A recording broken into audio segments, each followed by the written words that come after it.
notre deuxième invité, Dr Émile Rungbo, agronome de formation et à ce titre directeur de l'école d'agrobusiness et politique agricole à l'Université nationale d'agriculture. Monsieur Rungbo, bonjour. Bonjour, monsieur le journaliste. Bienvenue sur l'Actu Matin. Nous allons parler des opportunités de formation supérieure aujourd'hui dans la droite ligne d'une valorisation des potentialités agricoles au Bénin. Il est vrai qu'on nous a fait répéter quand on était sur les bancs, et à tue-tête d'ailleurs, sans y comprendre grand-chose, que l'agriculture est le socle de développement du Bénin. Alors, quelle est la réalité de cette assertion qu'on nous a apprise tout ce temps aujourd'hui? Oui, merci beaucoup. L'agriculture, c'est reconnu au niveau mondial, dans toutes les nations, que c'est le secteur stratégique qui permet le développement. Il n'y a pas de pays développé sans agriculture développée. Ah oui, sérieusement? Ça veut dire que si nous traînons à l'agriculture, au niveau de l'agriculture, ça veut dire que notre développement est en train d'être reporté. Si vous prenez les pays comme la Chine, l'Indonésie, d'autres pays, c'est l'agriculture. Et ce qui nous manque ici, au Bénin, principalement, c'est que nous sommes restés à un niveau de productivité faible. Donc notre agriculture n'est pas compétitive. Et pour cela, c'est pour cela que l'école a été créée. L'école d'agrobusiness et de politique agricole a été créée depuis les années 2017-2018. 2018. Oui, non seulement que notre productivité est faible, et on peut comprendre que nos moyens pour la production sont restés archaïques, avec, je dois dire, des outils aratoires séculaires. Pourquoi après 60 ans, on n'a pas vraiment changé? Justement, c'est une question d'organisation. En réalité, ce qui se passe, c'est que nous avons, au niveau de la production agricole, on peut dire qu'on a évolué, au niveau de la production, au niveau de la sécurité alimentaire. Le Bénin n'est pas des pays où on ne trouve pas à manger. Mais le reste, maintenant, c'est la valorisation de cette production-là. Donc, ça, il manque un maillon. C'est le maillon-là que l'école d'agrobusiness a amené. Le maillon des services qu'il faut développer pour accroître la productivité et la compétitivité du secteur. Dans votre université, vous proposez justement des formations dans ce domaine. Est-ce que ça prend en compte ce volet-là, les formations que vous faites? Bien sûr. L'école d'agrobusiness et de politique agricole est créée pour former des cadres capables de générer les services nécessaires à la valorisation de tous les autres secteurs de l'agriculture. En réalité, c'est un maillon qui manquait depuis, c'est-à-dire les appuis à la production agricole, les appuis aux autres secteurs d'élaboration de projets et programmes. C'est ça qui manquait. Et c'est ça que nous avons créé ici au niveau de l'école d'agrobusiness et de politique agricole. Donc on n'aura pas si à des agronomes avec cravate, pas du tout, avec une veste, qui aiment bien la fraîcheur des bureaux. Non, ce n'est pas ça du tout, c'est pas ça du tout, justement. Nous, notre travail à nous, c'est le travail de terrain avec les acteurs de terrain. Nous avons 4 spécialités. Nous avons la spécialité que nous appelons finance agricole. Il faut qu'on reconnaisse aujourd'hui que jusque-là, nous n'avons pas de spécialistes en finance agricole au Bénin. Depuis des années, on n'en a pas. Ça veut dire que les projets montés dans ce sens ne marchent pas. Même si on dit aujourd'hui le FNDA, le Fonds national de développement agricole, va travailler, ça doit être normalement avec des spécialistes qui connaissent le domaine. Ça n'existe pas. Ça se fait maintenant à l'école, à l'EAPA, l'école d'agrobusiness et de politique agricole. Nous avons aussi d'autres spécialités que nous appelons planification de développement agricole. Il faut des spécialistes pour monter des projets agricoles. Aujourd'hui, nous avons des dizaines de projets agricoles, mais qui généralement n'aboutissent pas. Parce qu'il n'y a pas de spécialistes qui interviennent réellement lors du montage, de la mise en œuvre, même de l'évaluation. Nous formons des spécialistes de cela. Nous avons aussi ce que nous appelons marketing des intrants et produits agricoles, MIPA. Et voilà une spécialité qui va intéresser la commercialisation des produits agricoles, les travaux avec le commerce international des produits agricoles. Et puis, la quatrième spécialité, c'est la gestion des entreprises et exploitation agroalimentaire. Donc, ces spécialités sont développées pour pouvoir combler le vide qui manque, pour insuffler un coup de fouet au développement agricole dans notre pays. Oui, mais j'avais l'impression qu'il y a une limite à vos propositions de formation. Nous sommes dans un contexte marqué par une explosion forte de l'Internet et du numérique. Dans tout ce que vous avez cité, quelle est la place du numérique? Le numérique est dans le marketing. Là, on a dit marketing des intrants agricoles, c'est dedans. C'est ceux-là qui sont des spécialistes de la commercialisation au niveau national, international. Le marketing est là. Et dans la formation, les apprenants sont formés à cela. Quels sont les profils de ceux qui sont de chez vous? Voilà. Nous avons, pour le moment, nous avons le niveau licence. Il y a même des soutenances qui sont en cours. Bien sûr. Là, au niveau licence, c'est ça qu'on faisait depuis. Et mon arrivée ici ce matin, c'est pour dire que nous avons commencé par livrer des tenteurs de master.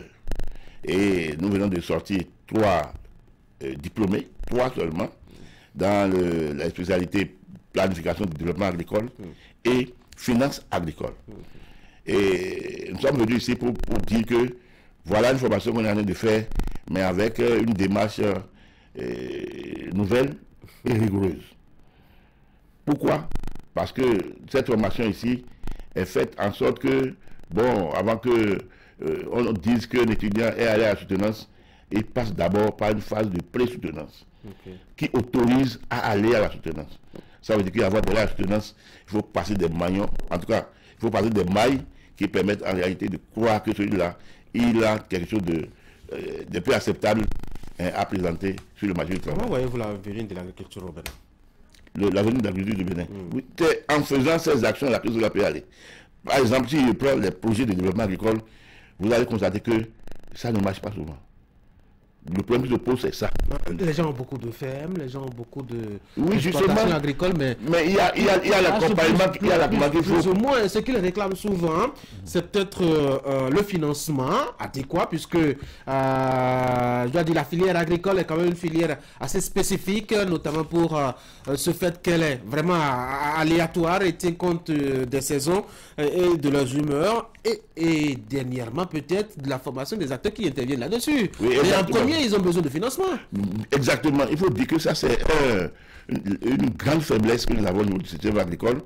C'était prévu dans ce que nous appelons le PSRSA 2011-2016 que l'État devait parvenir à créer une banque agricole qui devait normalement appuyer les acteurs du secteur agricole. C'est-à-dire la banque agricole devait normalement être le bras armé du FNDA pour appuyer la producteurs. Mais le FNDA fait déjà quelque chose. C'est quelque chose, mais le FNDA ne peut pas réussir s'il n'y a pas un autre volet d'autres acteurs qui doivent aller directement au contact des producteurs. Normalement, le FNDA n'est pas qualifié pour traiter directement avec les producteurs. C'est là le problème. Donc, on n'a pas une banque agricole, et on n'a pas non plus de spécialistes de financement agricole. Conclusion, c'est qu'il y a eu des programmes de financement agricole qu'on a initiés, mais qui n'ont pas porté, qui ont été même supprimés. Carrément. Carrément. Il y a aussi un phénomène qu'on ne voit pas venir, l'installation des firmes internationales dans les pays africains où les terres sont bradées, ils achètent des milliers d'hectares avec, je dois dire, un déplacement de leurs espaces de culture vers le continent africain. Ça va priver justement les acteurs que vous formez aujourd'hui d'un espace pour s'installer. Oui, tout ça là fait partie de ce que nous appelons politique et planification de développement agricole. Il faut des spécialistes. C'est vrai que ça c'est politique, ce n'est pas seulement les diplômés formés qui peuvent agir, mais il faut quand même qu'il y ait des gens qui réveillent l'attention des gouvernants sur ces réalités pour qu'on puisse les corriger. Maintenant, pour le faire, il faut être bien formé. C'est ce que nous sommes en train de faire à l'école d'agrobusiness et de politique agricole. On espère bien que vous y mettez la main qu'il faut, bien en sûr. tout cas pour nous donner... C'est des gens qui sont formés, qui sont moulés à ça, qui sont imprégnés de la réalité et qui peuvent alors conseiller l'État et les gouvernants à adopter la bonne position. Docteur Emile Ngwa, on va dire un mot pour finir. Oui, ce que je vais dire, c'est que les gens essayent nos 3 produits qui viennent de finir. Je voulais dire que à la pré-soutenance, on avait 4 étudiants, 4 candidats, mais un a été décalé et c'est 3 qu'on a autorisés. Ces 3-là ont soutenu le lundi dernier. On voudrait bien qu'on les essaye. Que ce soit au niveau des ministères, commencer par les privés. Oui, bien sûr, on les essaie pour voir est-ce qu'il n'y a pas fait une formation de qualité. C'est vrai que déjà les gens disent que bon, il faut soutenir son master. Il n'y a pas, c'est pas n'importe qui. Oui, effectivement. Ceux-là, c'est ceux que nous avons traînés vraiment avec force, qui ont respecter la démarche et qui finalement... c'est parce qu'ils sont peut-être en nombre restreint, quand vous auriez 2000, 3000, 5000 étudiants. Nous avons une vingtaine en attente, en réalité, c'est là le problème. Vous allez commencer à évacuer pour que les choses puissent... Non, c'est pas ça, nous avons une vingtaine en attente, c'est parce qu'ils ne pas satisfaire encore les conditions. On a une vingtaine qui devrait normalement pouvoir soutenir, mais comme il n'y a pas, ce n'est pas quand on a fini seulement les cours théoriques qu'on soutient, là, ceux-là n'ont pas pu être autorisés pour le moment. En tout cas, donc on a encore une vingtaine là on espère que cela puisse apporter un plus à bien la sûr. qualité de notre agriculture. Bien sûr, il faut qu'on essaye de réorganisation du secteur. Oui, bien il faut sûr. vraiment des acteurs qui sont bien formés à ce propos. Je vais dire qu'au niveau agricole, comme vous avez dit, il y a le financement qui est un grand problème, mais il y a aussi le développement de l'agro-industrie. L'agro-industrie est faible. Les deux éléments là sont des goulots d'étranglement pour notre secteur. On doit féliciter d'ailleurs le gouvernement pour cette initiative de la GDIZ. Oui, voilà. Ça là, par exemple, c'est une initiative. C'est pas de ce qui manquait. Seulement, il faut que ça soit généralisé.